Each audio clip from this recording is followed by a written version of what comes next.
North Korean state television showed a brief moment of leader Kim Jong Un's sister, Kim Yo Jong, walking with children to a New Year Eve celebration. The children are not identified. North Korea authorities have not announced Kim Yo Jong's family situation. But in recent years state media have increasingly carried strong statements attributed to her. Russia's ambassador to North Korea Alexander Matsegora was shown on North Korean TV arriving at the same gathering, and the North Korean Foreign Minister Choe greeted him. Leader Kim Jong Un arrived in a motorcade together with his daughter Kim Jong. They all watched a giant performance of singing and ice skating with a countdown to midnight at New Year's Eve. 당과 정부, 군부의 지도 간부들이 경건한 마음으로 영광의 시각을 기다리고 있습니다.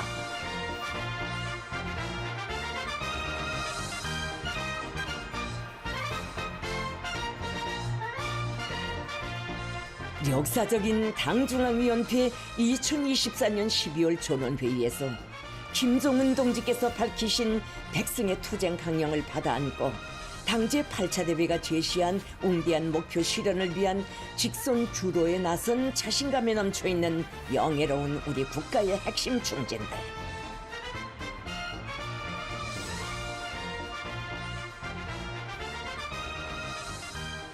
새해에도 견결하고 적극적인 개척 정신과 투쟁으로 걸음걸음을 재촉하며 우리 당 전원회의 결정이 빛나는 성공을 위하여 우리 국가의 무궁한 번영과 인민의 복리를 위하여 더욱 과감히 분기할 요리를 가다듬고 있습니다.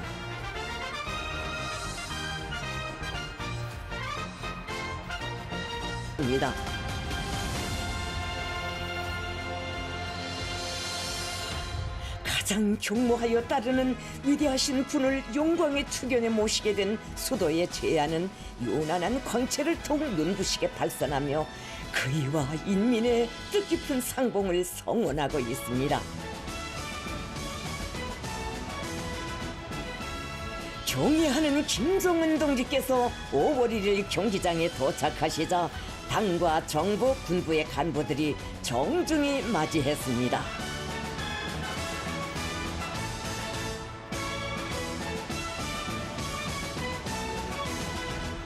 존엄 높은 강국의 요력을 위대한 사변들로 엮으시며 새시대의 요윤을 줄기찬 교력으로 감으시며 영광의 이 밤에로 저국과 인민을 떠안고 오신 우리의 김정은 동지.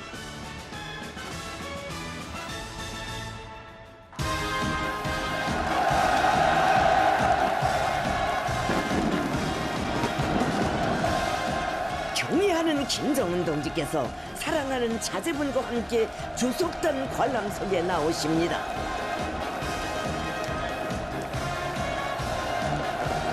우리의 2024년을 그처럼 강인하게 슬기롭게 곧바로 이끌어오신 용명하신 그이께서 설레이는 감격의 바다 위에 찬연히 떠오르십니다.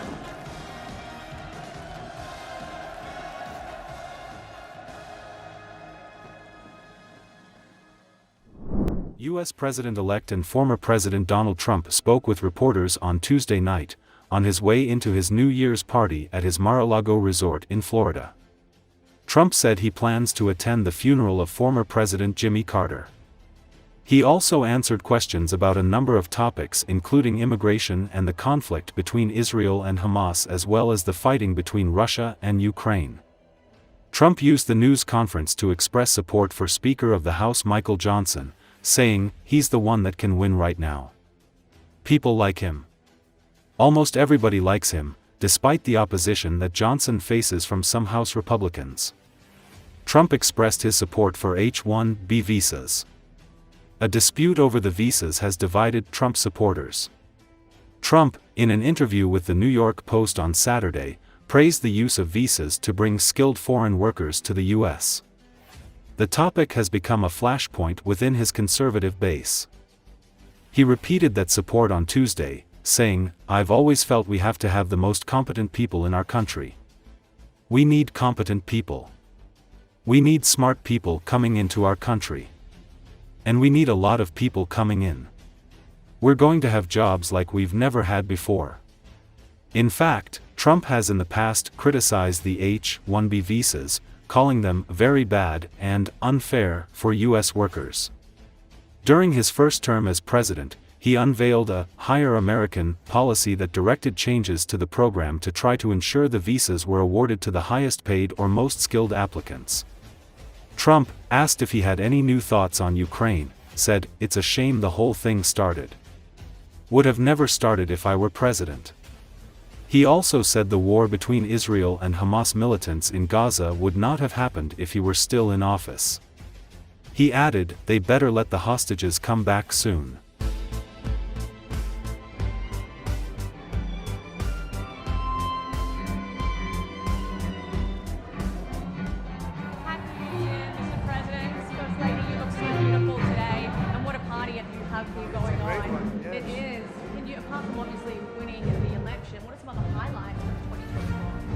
Going to have a great nation again. We're going to bring it back to better than it ever was. I think we're going to see things and it's going to go fast. We're going to see some amazing things, but we're going to bring it back at a level that a lot of people didn't think was really possible, that they really want to see something happen, and we're going to give that to them. We're doing our job. We're doing a real job. We have great people. Many are here tonight, but you're going to be very happy. Have you got any New Year's resolutions for 2025? Well, I just want everybody to be happy, healthy, and well. Thank you. New York Post reports that Biden regrets dropping out. He thinks he would have beat you. What do you say? Well, he was way behind. He would have really, I assume, not had a chance. He was way behind her. And we won in record numbers, as you know, on every swing state. We won the popular vote by millions and millions of people. So, hey, look, I wish him well. He had a chance to do it in the debate, and that didn't work out too well for him. That was, I guess, the reason that really led to his downfall. What are you looking forward to in 2025? Well, just great, a great year. I think we're going to do fantastically well as a country. We're going to bring it back. It has to be brought back. People are not respecting our country very much, and they're going to respect us a lot. I think a lot of progress has been made over the last 5 weeks. It's been pretty amazing when you look at what's happened. There's a whole light over the whole world, not just our country. There are a lot of very happy people. Mr. President, Mr. President, Mr. President. Republicans who are still not supporting Speaker Johnson. Say what? What's your message to those Republicans who are still not supporting Speaker Johnson? Oh, I think they'll support Speaker Johnson. I think we're going to have a great time in Washington, and I think we're going to get great support. He's the one that can win right now. People like him. Almost everybody likes him. Others are very good too, but they have 30 or 40 people that don't like him, so that's pretty tough. Are you calling members on his behalf? Are you lobbying members? Well, if necessary, but I think really we're going to have a great time. We're going to get a successful vote.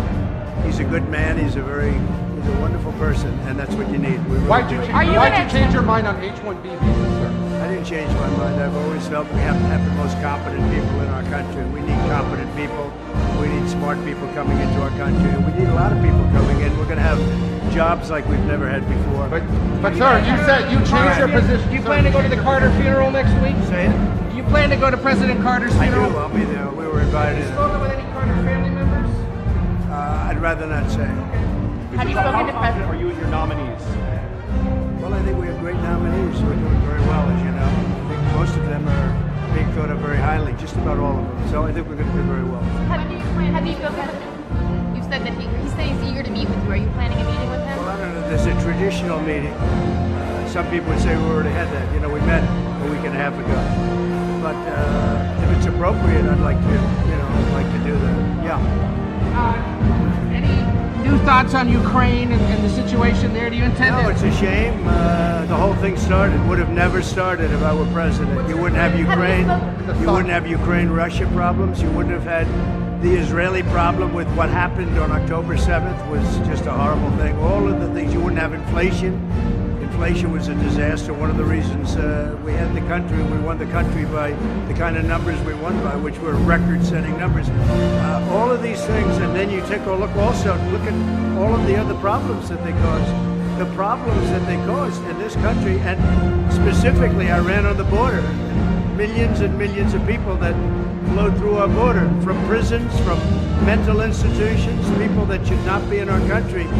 And you see the crime numbers are going through the roof. Look at New York City, look at Chicago, look at Los Angeles. They're going through the roof. We're going to get them out. We're going to get them out fast. Thank you. What's Have your you message spoken to to Puerto Rico, Prime sir? Minister Netanyahu about a ceasefire deal? You said if they don't have one by the time you take office, there will be hell to pay. We're going to see what happens. Have you spoken to them about it, Mr. President? Do you have too much They better let the hostages come back soon.